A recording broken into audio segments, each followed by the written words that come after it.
Salam kepada Anda yang mendengar audio daripada saya. Di sini saya ingin memberikan jawaban kepada pertanyaan-pertanyaan orang terhadap saya mengenai pendapat saya tentang vaksin COVID-19. Nah, saudaraku yang dikasihi Tuhan, sebelum kita masuk di dalam jawaban dan pandangan saya tentang vaksin COVID-19, saya ingin membawa Anda untuk membaca firman Tuhan di dalam Lukas 21 ayat 11, di mana bunyinya adalah seperti ini: dan akan terjadi gempa bumi yang dahsyat dan di berbagai tempat akan ada penyakit sampar dan kelaparan, dan akan terjadi juga hal-hal yang mengejutkan dan tanda-tanda yang dahsyat. Nah, saudaraku yang dikasihi Tuhan, saya ingin menarik perhatian Anda mengenai dengan yang disebut di dalam ayat ini, yaitu penyakit sampar. Penyakit sampar itu maksudnya penyakit yang cepat menular atau cepat berjangkit, cepat merebak, mudah berjangkit. Penyakit sampar ini juga merupakan penyakit yang sukar untuk dikawal, tidak dapat dibendung, dan tidak ada obat. Jadi saudaraku, penyakit sampar ini telah dibicarakan oleh Alkitab terlebih dahulu, di mana penyakit sampar ini, saudaraku, akan muncul, akan ada di seluruh dunia pada atau menjelangnya kedatangan Tuhan yang kedua kali, ataupun yang orang lebih kenal, lebih paham, yaitu sebagai akhir zaman. Nah, saudara, hari-hari ini kita dikejutkan oleh satu kejadian di mana munculnya satu penyakit yang dibawa oleh virus COVID-19. Nah, virus COVID-19 ini merupakan sampar yang disebutkan oleh Alkitab yang kita baca sebentar tadi di dalam Lukas 21 ayat yang ke-11. Nah, saudara, Alkitab sudah menubuatkan terlebih dahulu, Alkitab sudah membicarakan terlebih dahulu tentang virus ini, atau dalam nama lain yaitu sampar. Jadi kita mengerti bahwa COVID-19 yang ada sekarang ini melanda seluruh dunia, membawa ketakutan, kepanikan, kerisauan yang besar kepada penduduk dunia hari ini. Dan saya begitu yakin kalau COVID-19 ini merupakan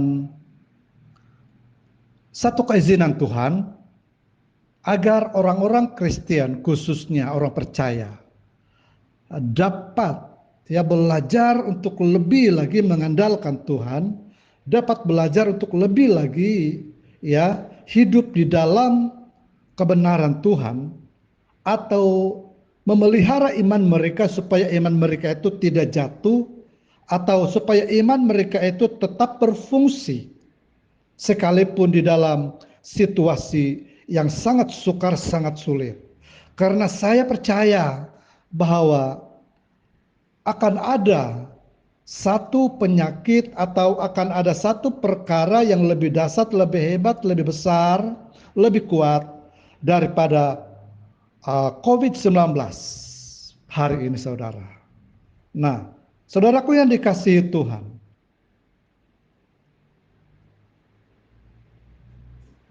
saya ingin katakan bahwa kita belum lagi berada di dalam kesusahan besar.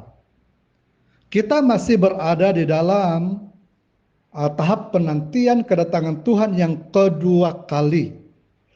Namun saya ingin jelaskan, nyatakan di sini bahwa kedatangan Tuhan yang kedua kali itu akan berlaku bila-bila masa saja dari sekarang. Dan saya ingin katakan bahwa virus COVID-19 ini merupakan satu pendekatan, cara pendekatan kerajaan kegelapan untuk dia muncul lebih jelas, mau menguasai seluruh dunia, mau mengambil alih pemerintahan kerajaan dunia. Dan saya ingin katakan saudaraku, virus COVID-19, vaksin yang ada sekarang, itu tidak ada kaitan dengan Wahyu pasal 13 ayat 16-17. Ya. Dan saudaraku, sekali lagi saya katakan bahwa kita masih belum berada di dalam kesusahan besar. Dan sekali lagi saya ingin jelaskan di sini, ya, mengenai dengan pandangan saya, di mana kita masih belum berada di dalam kesusahan besar, dan vaksin COVID-19 ini tidak ada kaitan dengan Wahyu 13 ayat 16-17 itu, karena kita masih lagi menanti tanda-tanda besar akhir zaman, tanda-tanda besar kedatangan Tuhan yang kedua kali. Mari kita melihat yang pertama itu saudaraku. Tanda besar yang pertama itu, ya, kita lihat di mana Alkitab bilang akan ada perjanjian damai antara Israel dengan Palestina. Perjanjian damai itu saudara adalah perkara yang sangat dinanti-nantikan di seluruh dunia. Dinanti-nantikan oleh dua buah negara, Israel dan Palestina. Ya. Jadi saudaraku, apabila perjanjian damai itu termeterai, apabila perjanjian damai itu sudah terjadi, ya, maka akan ada satu lagi tanda besar yang akan terjadi, yang menyusul, yaitu pembinaan bait suci Allah yang ketiga. Namun begitu, mari kita melihat pertama ini, tanda besar yang pertama ini, yaitu perjanjian damai Israel Palestina. Mari kita lihat Matius 24 ayat 15. Jadi apabila kamu melihat pembinasa keji berdiri di tempat kudus, menurut firman yang disampaikan oleh Nabi Daniel, para pembaca hendaklah memperhatikannya. Markus 13:14, apabila kamu melihat pembinasa keji berdiri di tempat yang tidak sepatutnya, para pembaca hendaklah memperhatikannya. Maka orang-orang yang di Yudea haruslah melarikan diri ke pergunungan. Nah, saudaraku yang dikasihi Tuhan, perjanjian damai itu, ya, akan berlaku waktu kerajaan antikristus memerintah, mengambil alih pemerintahan seluruh dunia. Di mana saudara hari-hari ini dan sebelum ini kita mendengar dan kita melihat bahwa kerajaan-kerajaan gergasi, kuasa-kuasa besar dunia seperti Amerika berusaha untuk mengadakan perdamaian, perjanjian damai antara Palestina dan Israel. Tetapi selama ini, sejak dari dahulu sampai sekarang hari ini, tidak pernah ada yang berhasil untuk mengadakan perjanjian damai antara dua buah negara ini. Kenapa? Karena tidak ada yang akan berhasil. Manusia tidak akan berhasil. Hanya Tuhan dan hanya penyamar Kristus, yaitu Lucifer. Hanya dia yang akan berhasil. Ya saudaraku, Lucifer hanya akan berhasil sementara saja. Dia hanya berhasil sementara untuk mengadakan perjanjian damai antara Palestina dan Israel. Ya, sementara saja, itu hanya sementara, tidak akan berkekalan lama saudara. Itu yang pertama. Kedua, pembinaan bait suci Allah itu, saudara. Karena di dalam Alkitab ada bait suci Allah yang pertama, ada bait suci Allah yang kedua, dan itu sudah musnah. Dan bait suci Allah yang ketiga ini akan dibina. Dan saudaraku yang dikasihi Tuhan, mari kita lihat Daniel 9:27.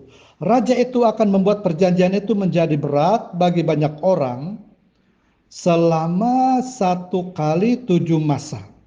Pada masa pertengahan 7 masa itu, ia akan menghentikan korban sembelihan dan korban santapan.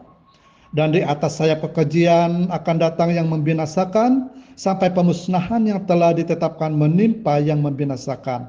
Saudaraku yang dikasihi Tuhan, pada tahun pertama dari 7 tahun kesusahan besar,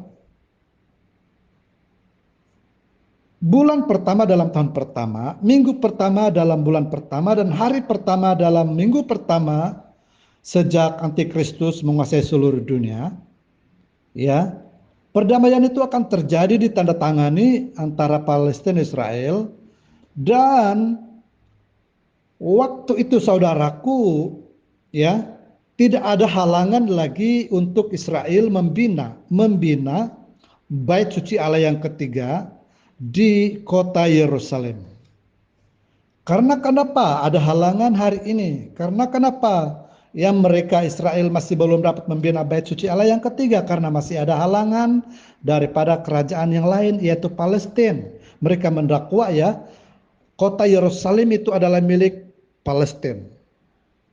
Sedangkan lokasi tapak bekas pembinaan bait suci Allah itu ada di tengah-tengah di kota Yerusalem. Yang hari ini di mana terbina itu Masjid Al-Aqsa. Jadi saudaraku, kita perlu melihat dua perkara ini, tanda besar ini. Jawaban saya, kenapa kita masih belum berada di dalam kesusahan besar? Karena dua perkara ini belum terjadi. Ya, perjanjian damai Israel Palestina dan juga pembinaan bait suci Allah yang ketiga itu belum terjadi. Maksudnya, saudaraku, kalau itu sudah terjadi, maka gereja kudus Tuhan sudah diangkat dan kerajaan antikristus mengambil alih. Karena tidak ada lagi yang menahan, tidak ada lagi yang menahan kemunculan kuasa antikristus di dunia untuk memerintah, mengambil alih, menguasai seluruh dunia. Yang menahan itu adalah Roh Kudus. Haleluya. Ini saja penerangan saya, saudara, dan pendapat saya bagi vaksin ini, saudaraku. Ya, ini tidak ada kaitan dengan tanda 666. Dan kita mau terima atau tidak itu terserah kepada kita. Ya, itu keputusan di tangan kita sendiri. Saya tidak dorong, saya tidak larang. Pandangan saya, vaksin COVID-19 belum ada kaitan tentang 666 dan tidak ada pengaruh tentang hidup kekal kita di dalam Kristus Yesus. Sekalipun kita menerima vaksin COVID-19 hari ini, kita tidak akan dipengaruhi, atau keselamatan kekal kita tidak akan dipengaruhi, tidak akan terbatal. Ya, karena vaksin COVID-19 belum ada kaitan dengan 666. Amin. Tuhan Yesus memberkati.